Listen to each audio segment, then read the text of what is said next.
मित्रांनो नमस्कार. आपल्या चॅनलवरती तुम्ही नवीन असाल तर आपल्या चॅनलला आता सबस्क्राईब करा, लगेच करा आणि बेल आयकॉन दाबायला विसरू नका. कारण सत्याच्या इमानाचा ॲक्सिडेंट झाला म्हणजे सत्याचं इमान आर्यनना बॉम्बने उडवण्याचा खूप प्रयत्न केला आणि सत्या जमिनीवरती येऊन पडला. तर सत्या एका बेशुद्ध औषधामध्ये म्हणजे बेशुद्ध याच्यामध्ये पडलेला होता एका जंगलामध्ये. आता राणी सत्याला शोधण्यासाठी निघाली आहे. तर राणीला सत्या सापडणार का?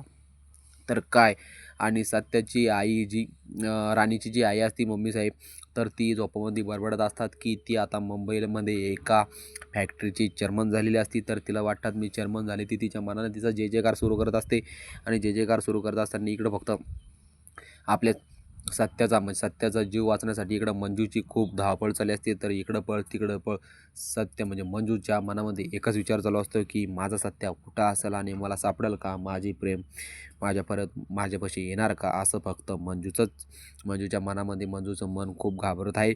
पण मंजू सत्याचा जीव वाचवल्याशिवाय राहणार नाही, कारण मंजू फक्त सत्यासाठीच.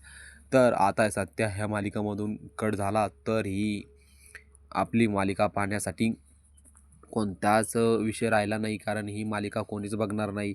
फक्त या मालिकामध्ये सत्याचं कॅरेक्टर पाहिजे. सत्याला ह्या मालिकामधून कट करू नका. आपल्याला आता इमानाचा स्फोट झाला म्हणून दाखवलेला आहे. पण आता यांचं फक्त एकच मत आहे की आता हे कॅरेक्टरमधून फक्त सत्या काढून घ्यायचं आणि मंजून हेच ठेवायचे. आणि आता आर्यनला वाटतं की आता मंजू माझी बायको होणार.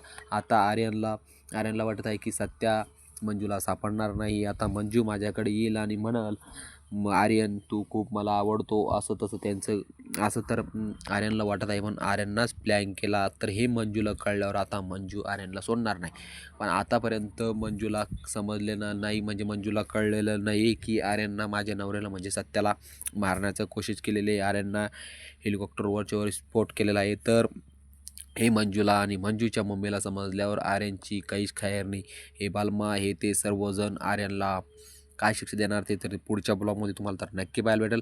आपल्या चॅनलवरती नवीन असाल तर आपल्या चॅनलला आत्ता सबस्क्राईब करा, लगेच करा आणि बेल आयकॉनसुद्धा दाबायला विसरू नका, कारण आपण असेच नवीन नवीन व्हिडिओ घेऊन तुमच्यापर्यंत येत आहे. आता तुम्ही मित्रांनो मला एवढं सांगा, काळाचा घाला आला म्हणजे देवाना का आपल्याला बोलवलं तर आपल्याला जावं पडतं. पण हे मालिकामध्ये जसं आपल्या याच्यामध्ये घडतं, आयुष्यामध्ये घडतं, तसं या मालिकामध्ये दाखवलेलं असतं. तर ही मालिकामध्ये जसं माणसाच्या आयुष्यामध्ये घडतात तसंच मालिकामध्ये दाखवलेलं आहे. तर मित्रांनो आता सत्याचा हेलिकॉप्टरचा वरच स्फोट झालेला आहे. पण आता स्फोट झाला त्याच्यामधून सत्या डायरेक्ट त्याच्यामधून जंप घेऊन खाली आलेला आहे. आता पण सत्या पडलेला कुठं आहे हे मंजूला माहिती नाही. पण मंजूला सत्या शोधण्यासाठी मंजू आता घराच्या बाहेर पडलेला आहे. आता मंजूला सत्या सापडणार का? तर मला तर वाटतंय मंजूला सत्या सापडणार. तुमचं कमेंट पाहून माझं खूप मन भरभरून आलेलं आहे. तुम्ही म्हणता सत्या वाचायला पाहिजे, सत्या असं व्हायला पाहिजे. मला बी वाटतंय सत्या वाचायला पाहिजे. पण आता मालिकामधून सत्याचं कॅरेक्टर काढून घ्यायचं आहे. मालिकामधून सत्याचं कॅरेक्टर काढून घ्यायचं. मंजू, आर्यन आणि हे सर्वजण दाखवायचे, बाकीचे सर्व दाखवायचे. पण ते मालिकामधून सत्याचं कॅरेक्टर बंद करायचं, म्हणजे सत्या मालिकामधून बंद करायचं याला, म्हणून आपल्या हेलिकॉप्टरचा स्फोट झालेला आहे वर. तर मित्रांनो तुम्ही सर्वजणांचे कमेंट पाहून मी तुमचा खूप आभारी आहे, कारण माझ्या चॅनलला असाच तुम्ही सपोर्ट ठेवा. तुम्ही आपल्या चॅनलवरती तुम्ही असेच रोज नवीन व्हिडिओ पाहताय. पण रोज पाहत जा व्हिडिओ मित्रांनो. तुम्ही जेवढे जास्तीत जास्त होईल ते मला सांगा ना, तुझं इथं चुकलं तिथे चुकलं, मी माझी चूक सुधारून घेईन. पण तुमच्यासाठी रोज एक नवीन ब्लॉग घेऊन येत आहे. तर मित्रांनो आपल्या चॅनलवरती तुम्ही नवीन असाल आपल्या चॅनलला आता सबस्क्राईब करा, लगेच करा आणि बेल आयकॉनसुद्धा दाबायला विसरू नका, कारण आता सत्याचा इमानाचा वर स्फोट झालेला आहे. आता मंजू सत्या शोधण्यासाठी घराच्या बाहेर पडलेली आहे. आता मंजूला सत्या सापडणार का? सत्या एका जंगलामध्ये एका झाडाखाली पडलेला आहे, बेशुद्ध आहे, म्हणजे बेशुद्ध आहे सत्या काही सुधीवरती आलेला नाही अजूनपर्यंत. तर सत्या आता मंजूला सापडला तर मंजू सत्याला हॉस्पिटलमध्ये ॲडमिट करणार. तर नमस्कार